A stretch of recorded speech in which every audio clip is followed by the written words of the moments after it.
millions of salmon per year. And when they go up to spawn, they know right where to go. They go back home, which is this hatchery. Well, if you remove the first dam, which is the highest, the Iron Gate, you're going to release, and then the series of dams after that, you're going to release over 20 million cubic yards of sediment. That's like 12,500 miles around the earth. So, and you're going to destroy all the fish this government claims it's out to save for dam removal. Wow. And that's all in the name of rewilding the area. Rewilding. Right? That's the word. So keep that word in mind, rewilding. So that's what the government wants to do. It's what Jerry Brown's wanted to do for decades.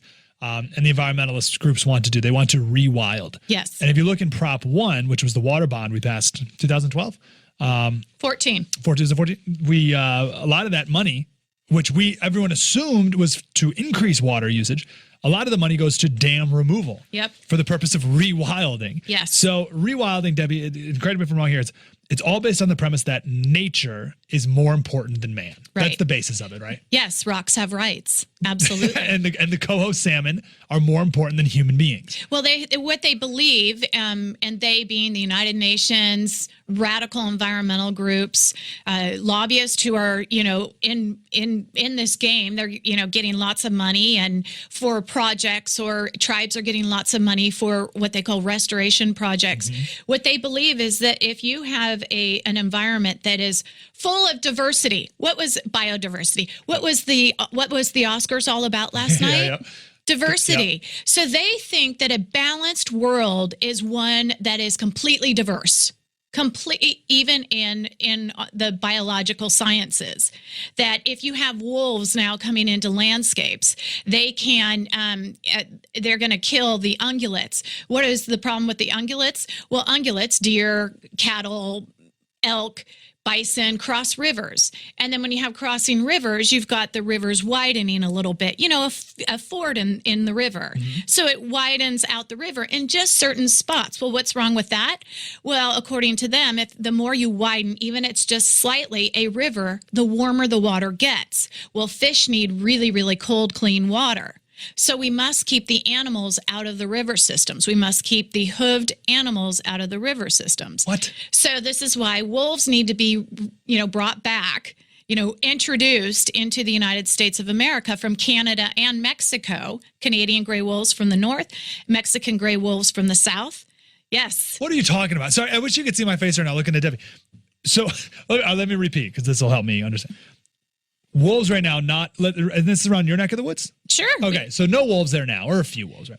Now, wolves, in over 100 years, there has not been a wolf in California. In fact, Department of Fish and Game, now Wildlife, they are now California Department of Fish and Wildlife, because it's not about game anymore. Yeah, that's right, yeah. It's about, like you said earlier, rewilding. So they even questioned their records on whether or not there were wolves here. They had claimed there were two, one up in Shasta County and another here in San Bernardino. Two wolves. Two wolves back in the 1920s, so they say. Types of wolves or wolves? Like literally like two wolves? Two wolves. Like Jim and Chris. Two wolves. Right. Yeah. They claim there were two wolves here. And because there were two wolves, wolves must have belonged here at one time. There are some records that say that wolves were all over the United States of America. Yeah, but that's not specific. So were there bison? And you know what? I bet dinosaurs were once here too, All right, so hold on. So you're telling me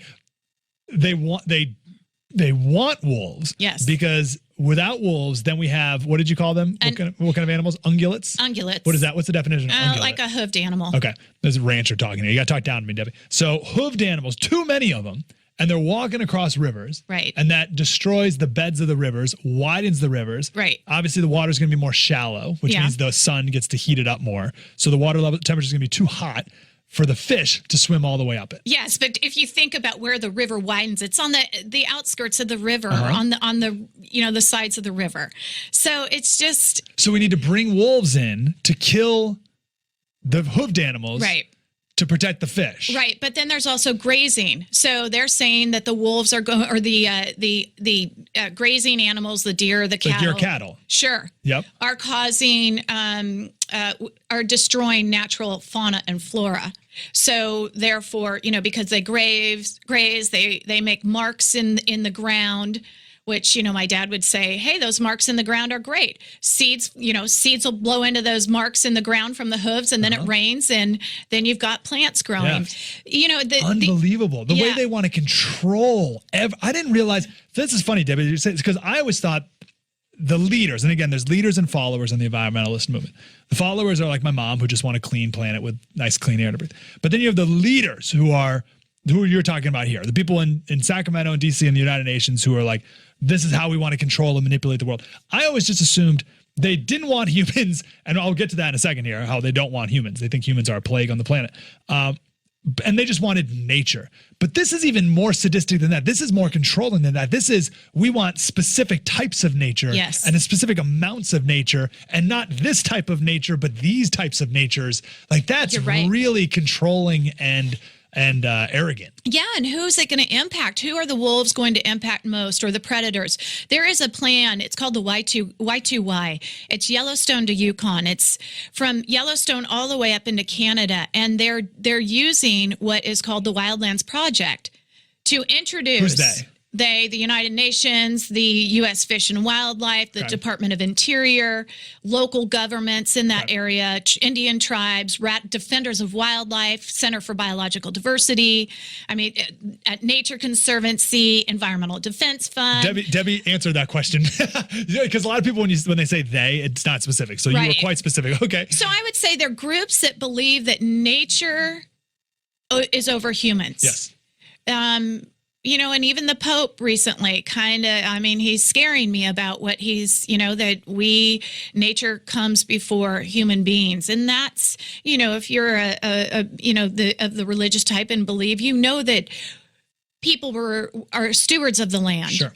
We take care of ranchers, love their land. Why would we destroy our own property? Why would we destroy our own water? One of the reasons why we have a ranch is because my family throughout history has loved the wildlife, has loved taking pictures. I love taking pictures of all the wildlife that comes on our ranch. It's one of my favorite things to do, and I think that's why I'm fighting so hard for this.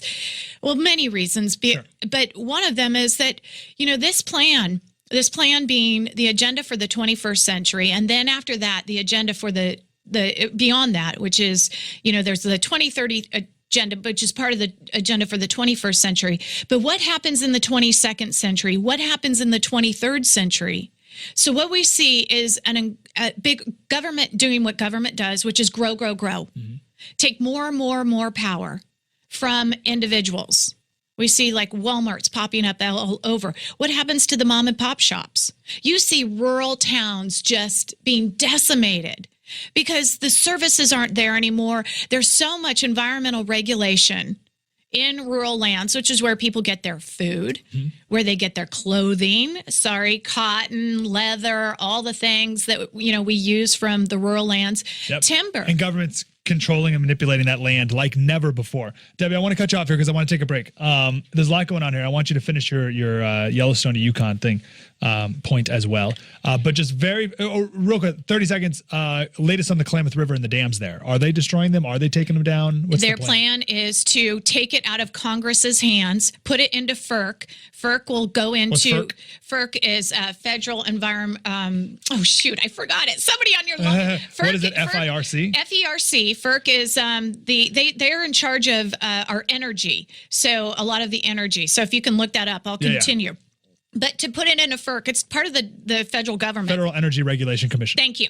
And to put it in the hands of FERC, which takes it out of the hands of Congress, because Congress wants to defund. Congress will not fund, at this point anyway, the removal of the largest dam removal project in worldwide history, which is in Northern California, the Klamath River dams. So, but if they put it in the regulatory agency, then they can do it without the accountability of Congress. Through an executive order type thing. Yeah, without people going to their congressmen. They can wash their hands without representation. Yes, exactly. Wow. Okay. So that's pending right now. So I want to come back and I want to talk about this children's book that Debbie gave me when she was here on Friday. This is by the United Nations, and on page 29, and I'm going to upload a picture during the break here so you can see it on our Facebook page. It talks, every page is it's a kid's book. Every page is a different environmental problem. And page 32 is about the baby bomb. And here's a quote here in this kid's book: "The planet groans every time it registers another birth." And there's a big picture, the full page picture of God looking down with all these storks carrying babies all around him.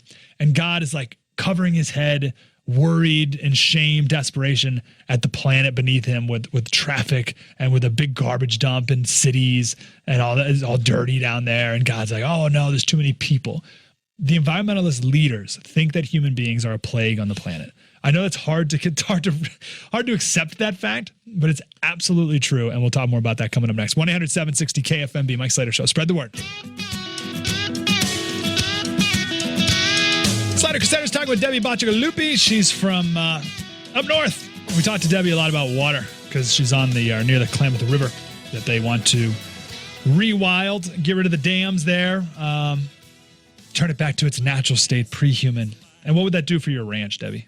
Well, what it would do is once the dams, if they get the dams approval, they're taking it out, removed. Yep. They're taking it out of our hands, meaning the people who vote here. They're taking it out of Congress's hands, which, I don't know what Congress has been up to lately anyway, and then putting it to the federal government to do what the federal government would want, which is to remove these dams. Just that process alone. I don't even care if you're for rewilding or whatever you're for. The process of taking something out of Congress's hands and putting it into a bureaucracy's hands, yep, which is faceless, nameless, soulless, accountabilityless. That process is very dangerous, and that's happening at a higher rate than ever in American history. Right? So here's just an example of that. So they get rid of the dams, right? So they're gone. So the river is going to dry up in the summertime. Right. And at the same time, it's going to be releasing, billions and billions and billions of acre feet over the years of water that we could be using. That your ranch could be using. So is your ranch going to be able to survive that? Well, they'll do something, what they call full basin management, meaning all water within the tributary, within the Klamath Basin, river system. In order to supply water for the times when there's no water, which right now there's 365 days, 7 days a week, 24 hours, 24/7 water in that river for the fish. Yep. So when it's drought years and there's little water, they will want all tributaries, diversions, all water going into the Klamath River system for the fish, the hatchery fish, the fish that they claim, once swam up, like cliffs. Somehow they must have jumped up cliffs to get into warmer, shallower, phosphorus-rich lakes. Which isn't where they'd want to be in the first place. Which is not where they'd want to be in the first place. There's Indian records that show that they had suckerfish up there, and the more that these suckerfish loved muddy water and they adapted, and now they want clean water for all these fish. And you know what? Salmon like clean water. They like clean, cold water. And with the Klamath River system, National Geographic even describes the Klamath River system as a reverse system. Reverse meaning most rivers start in a mountain, clean, cold water. Yep. Fish love that. And the closer in most river systems that the river gets to the ocean, the dirtier, the more polluted, the warmer the water gets. Well, that's not the case on this Klamath River system. It's exactly the opposite. Interesting. So we've had, federal government scientists fired for saying they do not believe or agree with this reckless dam removal. But part of the agenda for rewilding, and Bruce Babbitt, former Department of Interior Secretary, said just in 2013, he said this to Patagonia, REI, and those organizations support dam removal. He said to them that under the Obama administration, more money, more energy has gone towards dam removal. In fact, they were able to support the Elwha, which is in the state of Washington, dam removal, which has destroyed thousands and thousands of acres of, bird refuge and all of that by taking out these dams and all the sludge, the pollutants that went out to the sea. But you're not going to read that in the media. No, of course not. You know how I know that? Because I went up there personally, myself, filmed. I talked to the people who live along the river who've been fighting this for, 20 years. They're trying to rewild Olympic Park. That's why they have to get the people out. That's why they have to destroy even the Klamath River, which these dams are in perfect condition. Who owns these dams?